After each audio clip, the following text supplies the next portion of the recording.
rolling again. Do you think you loosened up John in that respect? Probably so, although I was not around enough to really know them at that period that well. John was much more serious. John was very grounded. I think of John as the anchor, and George was the kite or the sail. I think John really helped George ground himself, and I think George helped John open up and flower. I think they were a perfect match for each other to balance out the personalities. And then they ended up getting an apartment and just doing Yes, they did. They had an apartment, and they were listed in the phone book as, it was actually John, comma, George N. But, and George was a very generous spirit, thinking about his apartment. I believe I read this in a letter that someone wrote to my parents after he passed away. It was a young man who was a musician. And he went over, lived in the same apartment complex, and he went over to see George, and he said, "Man, my stereo's dead." Well, that's horrible if you're a musician, no music. And almost before he finished telling about it, George had unplugged his stereo, wrapped the cables up, and took it over and said, "Here, take mine." And the boy said, "Oh, no, I can't take your stereo." He just said, No, I insist you take it. You have to take it." And he made him take it. And the young man tried several times to get George to take it back. But he finally had to sneak into the apartment and put it back.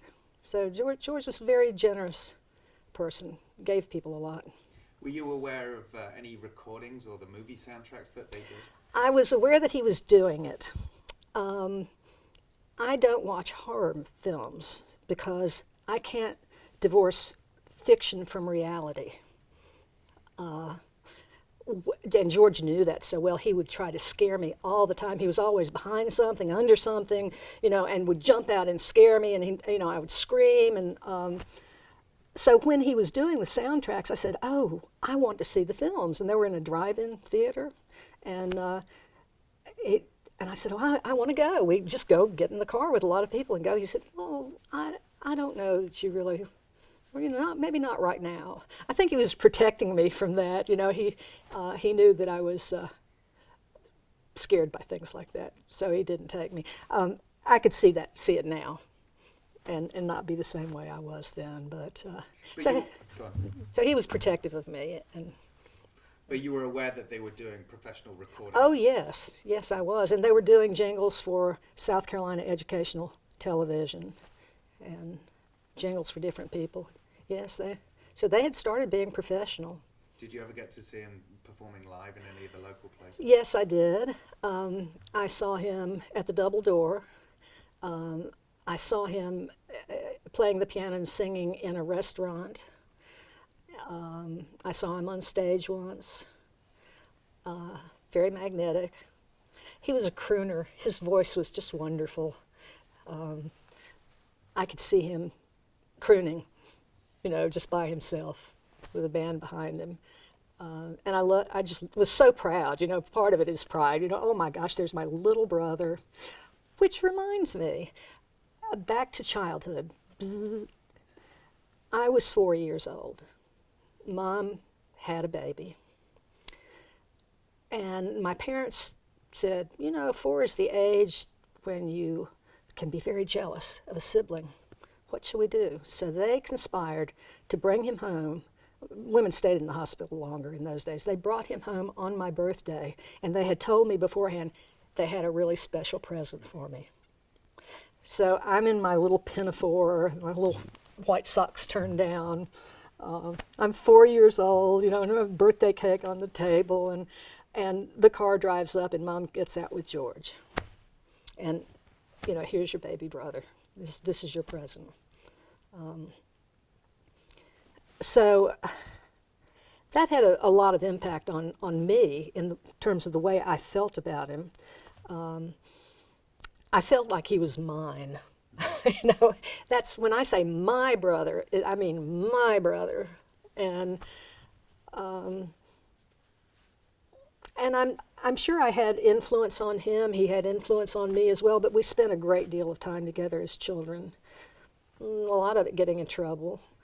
He'd get on my shoulders and get to the cookies, and we had a flower snowstorm one day in the kitchen with umbrellas and Mom's flour, and got in trouble for that. He was really a character, but I felt I had a very nurturing feeling for him. I was not jealous at all. He was my little baby brother, so I enjoyed everything he did, and I loved to teach him words and watch him grow. Were there any other mischief stories like the one where he locked the toilets in the store? Oh, I bet there are thousands of them. Well, this is kind of a mischief story. I know that he and his friends, and they often just had to spend the night party in the basement, would take our parents' car and push it out of the driveway. I had a girlfriend I did this with too, and they'd push it far enough away from the house to start it, and hopefully no one would hear. My mother was born deaf.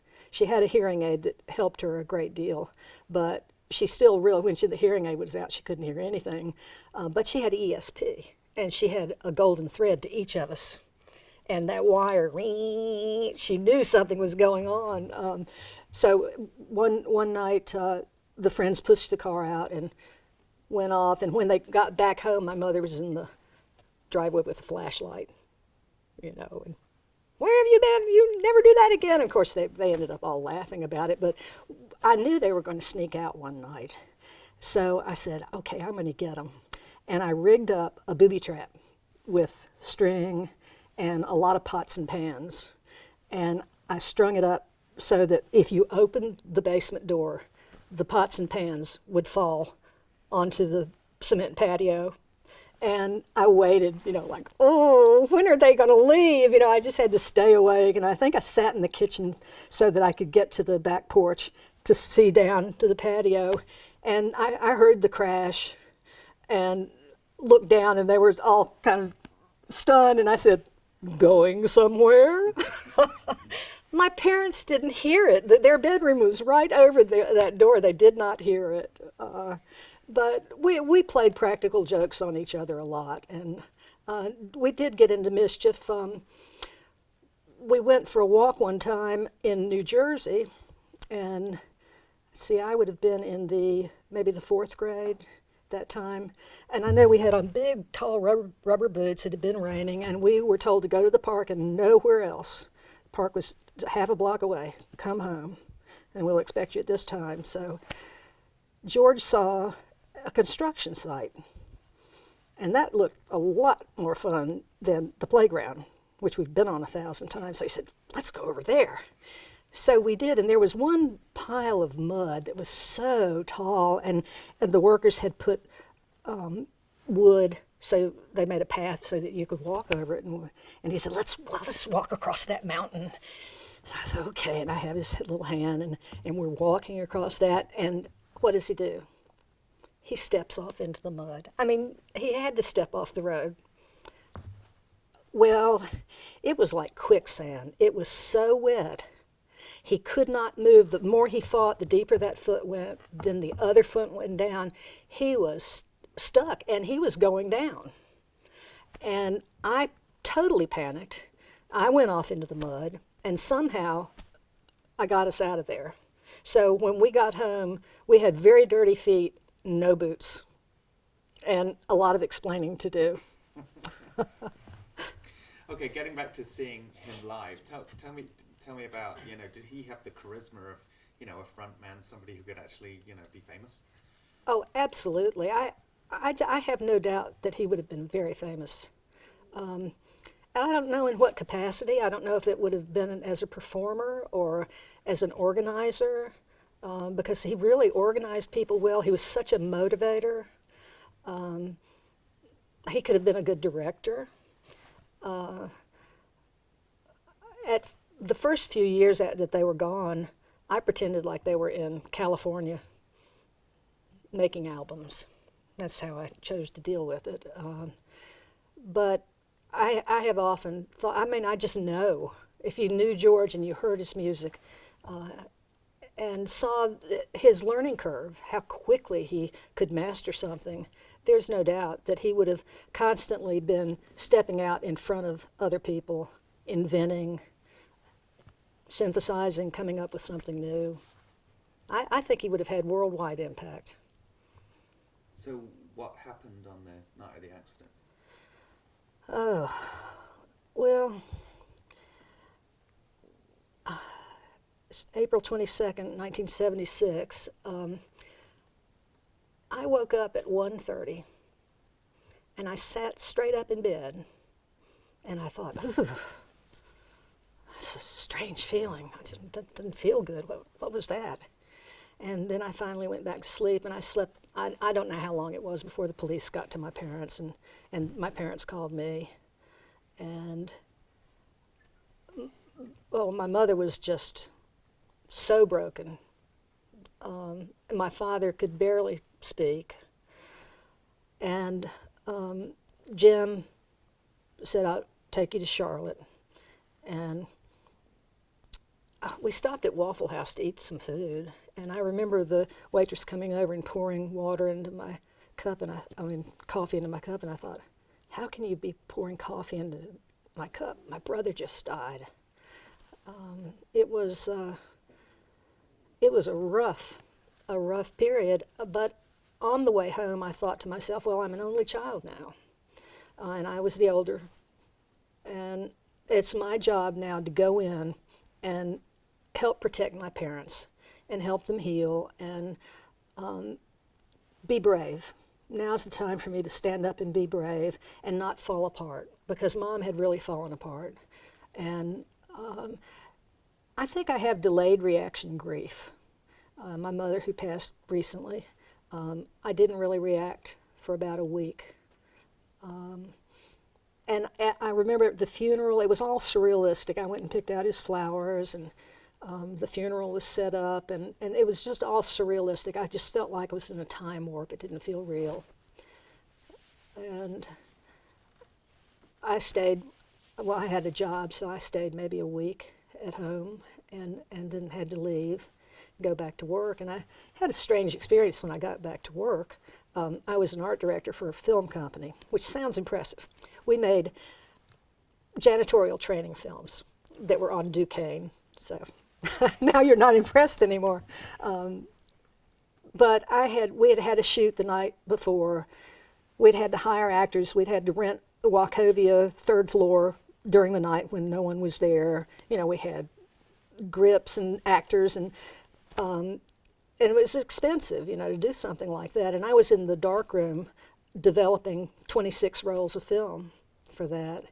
And we had a radio in the darkroom, and I turned on the radio, and someone was singing, and it was my brother's voice.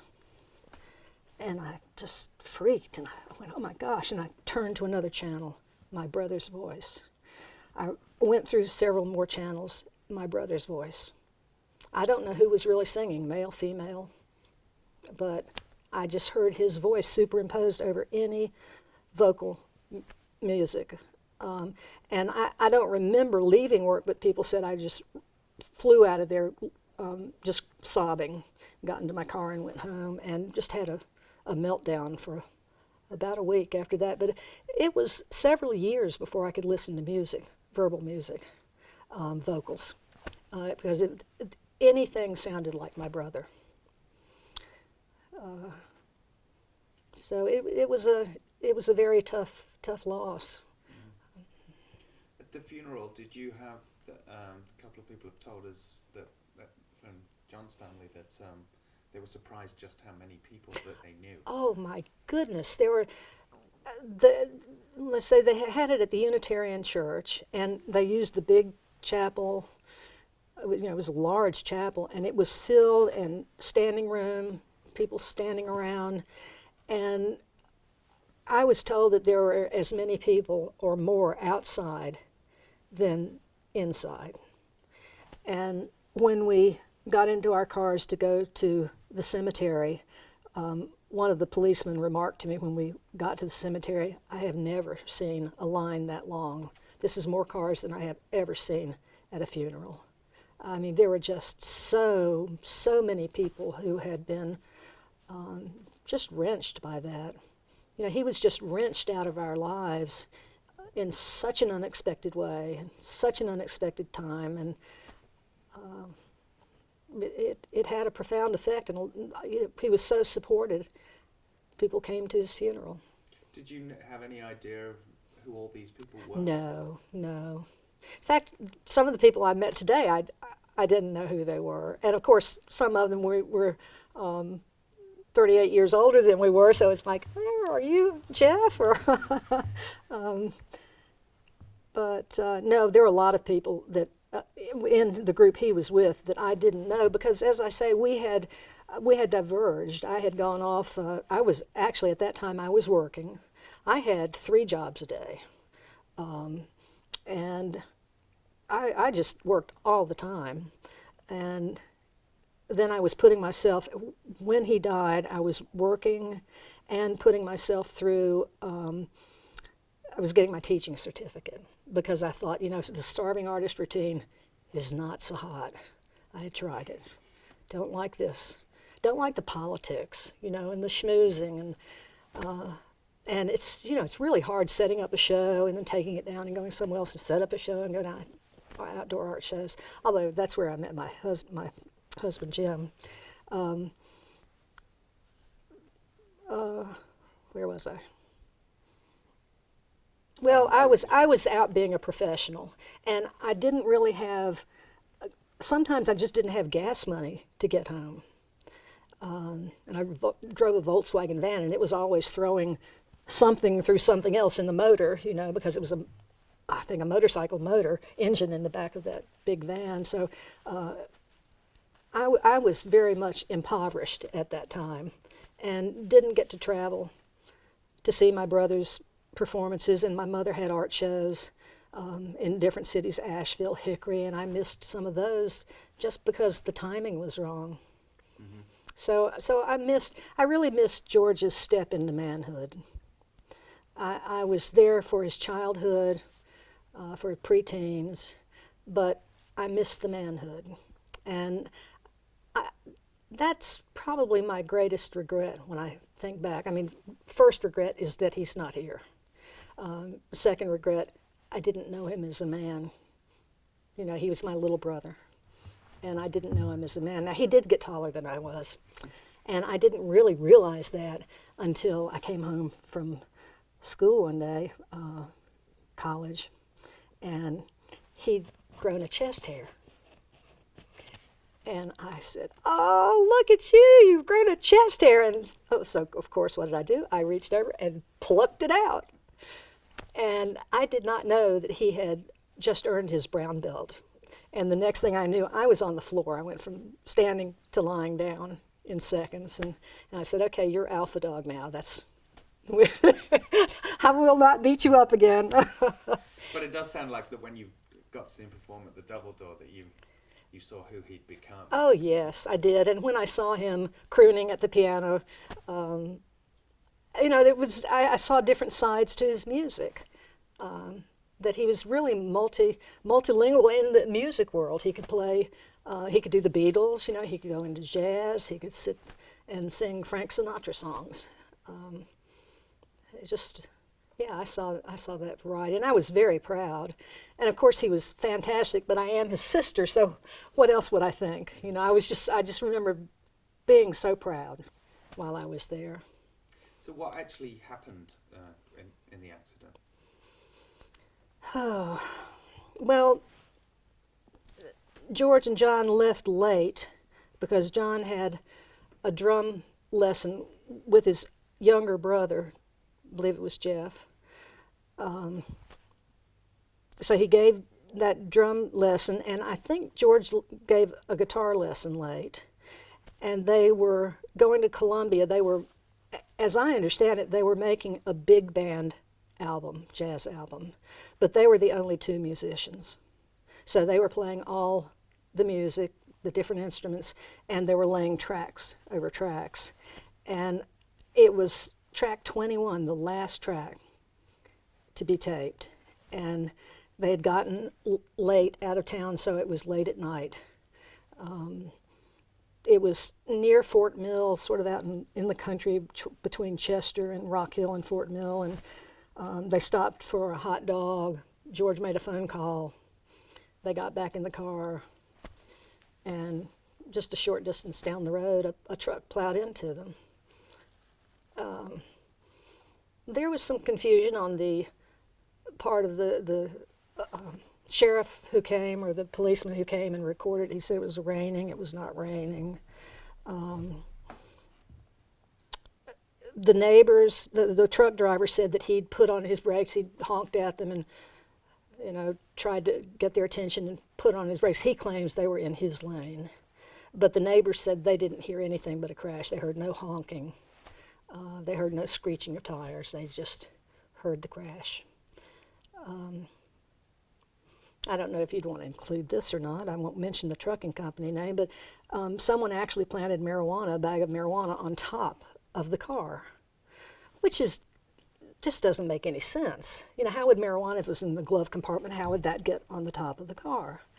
And shortly before that accident, George had been playing the piano for me, and I was sitting next to him on the piano bench, and he was giving me a lecture. He said, "Now, I don't want you smoking marijuana. It puts holes in your karma."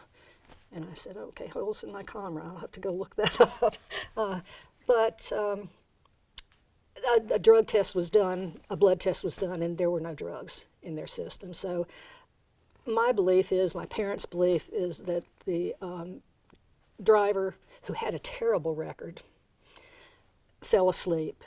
He'd been driving for a long period of time that day. He fell asleep at the wheel and just ran into, it was a little Volkswagen that they were in, and he ran into him, and it pushed them way out into a field. I mean, it was a big impact, and he was going full speed because he pushed that little car so far. Now, I didn't want to go to the scene of the accident. My parents asked me, and I said, "Now that will be in my memory, etched in my memory forever. I can't do that." Because it must have really, it was just a devastating accident for their bodies. And I think a few of the neighbors who came up had heard it and came over, were grieving when my parents went and interviewed them and talked to them. And they tried suing the trucking company, not to make money, but just to get this particular driver off the road and make the trucking company recognize that they had killed two wonderful young men. And the trucking company just was more powerful. And so what was the official line? Official line was that it was just an accident, that my brothers had been in the other lane. And did the truck driver survived? Oh yeah, and he may still be driving. He was driving for years after that. Every time I'd pass a truck with the name of the company on it, my hair would bristle, and I would just feel cold, and I'd wonder if he's in that truck. Is he driving that truck? But no, he went on with his career. All right. So before we end, let's bring it back to more positive things. Okay. I mean, what do you think? They have left us with in terms of their music? I mean, they didn't go as far as No. they could have done, No. but they did do something while they were. Well, they left us with them, and they are probably more important than the music. Just having known them, being around their humor, being so upbeat and positive. They just really urged people to follow their dream. And I think the music's wonderful, but to me, it's the impression of those two young men more than the music. And I really haven't been able to listen to the music very long. It's only recently that I actually put a picture of George up in my studio because it would just make me cry. But there was a picture from Just Jazz concert where he was holding up a board that said "Be Jovial," and I found it at just the right time. Mom had just gone into a nursing home with a broken hip, and I was so depressed, and I was going through a box of something because I knew I had to clean her house up, and that picture surfaced, and I thought, thank you.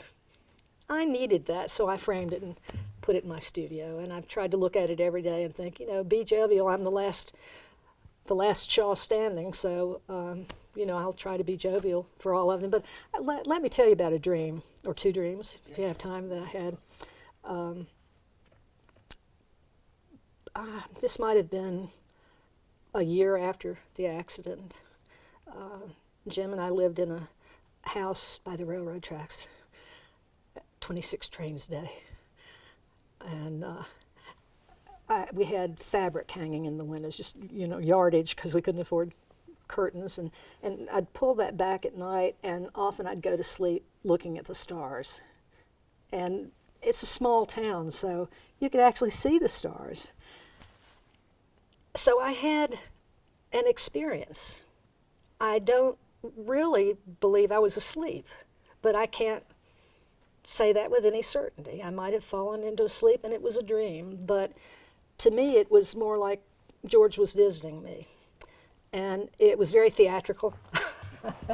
I was looking at the stars, and I'm great at finding constellations. Little Dipper, Big Dipper, Big Dipper, Big Dipper, nothing else. But I looked up, and suddenly these diaphanous forms started to build around the constellations. And I just went, oh my gosh, there's Gemini, there's Taurus, there's Leo. And they became less and less transparent and took on more and more form. And then the soundtrack came up. And as the soundtrack came up, the sky started going faster and faster and faster. And it was just going by like this with all these characters in the sky. And the soundtrack was Frank Sinatra. He wrote Fairy Tales Will Come True. It Can Happen to You If You're Young at Heart. And the soundtrack started off light, and then it got louder and louder. And I'm thinking, oh my gosh, and then there was a little tiny speck in the sky, and it kept getting larger and larger and larger. And then it came out of the sky, and I realized that's George. And he jumped down on the ground outside the window. And I jumped out of bed, and I said, oh, George, you're not dead. Oh, God, I've missed you so much. Where have you been? Oh, it's so wonderful. And the window was closed. And I started to open the window, and as I did this, I looked into his eyes, and I thought, you can't be there, you're dead. Dream over. Then it started back. And suddenly he was at the other window in the bedroom. And I thought, okay. I stopped it the first time. I won't stop it this time. And I went to that window and I said, but how do I know you're George? And he pulled a set of drumsticks out of his pocket. And he proceeded to play the window panes. And it was fantastic. Each pane had a different sound. And he was just going all over the windows. And I said, that's you. You're George. Only George could do that. Only George would play the window panes. And I started to open the window. And again, I thought, this can't be happening. You're gone. And that was the end. The next waking dream, whatever you would call it, that I had of him, he came to see me, and he said, I want you to see where I'm living now. I said, well, sure, let's go. And we walked out into the woods, and we came up to a stream. And he said, okay, we're going to go follow the stream down to the building. And so he walked out on the stream and started walking down the stream. He was walking on the water. And I said, George, I can't walk on water. And he turned around and gave me a smirk and said, you can't if you don't think you can. And so I said, okay. So I walked on the water, and we walked for a long period of time, beautiful woods, and then there was a big, fairly ugly industrial-looking brick building with a lot of windows, multi-storied. And he said, come on in, and we went up to his room, and it was a small room with an upright piano in it. And he sat down on the piano bench, and I sat next to him, and he played the rest of the night. He played and sang to me. And it was just beautiful. And he said, we're learning so much here. It's really fun. We're learning so much. And that dream The first dream, I felt bad afterwards because I thought I had stopped the magic. But the second dream was more like a message, it's okay. You know, I've moved on to something equally interesting and fascinating. All right. Okay, I want to grab the picture before we Okay. move so you can actually explain to us Right. what Sure, it is. I just had one question, and that was, I mean, it's really sort of obvious in just what you're saying, that your father was a bit of a genius, engineering-wise, and your mother, obviously, you know, was an artistic Oh, genius. Yes. You mentioned before that George played between 14 and 21 instruments, Yeah. and I'm wondering if you could just mention that, just talk Oh, about that a oh, little bit. okay. Yeah. Well, my brother was the child of two geniuses, you know, an artistic genius, you know, left and right brain. And so he could grasp. I never was able to grasp musical notes, and I played the clarinet, but I was terrible at it. I'd get the rag stuck in it all the time to try to make them let me stop. But he could grasp the musicality. And I think that was left brain influence from my father, who also was musical and as a child played the violin.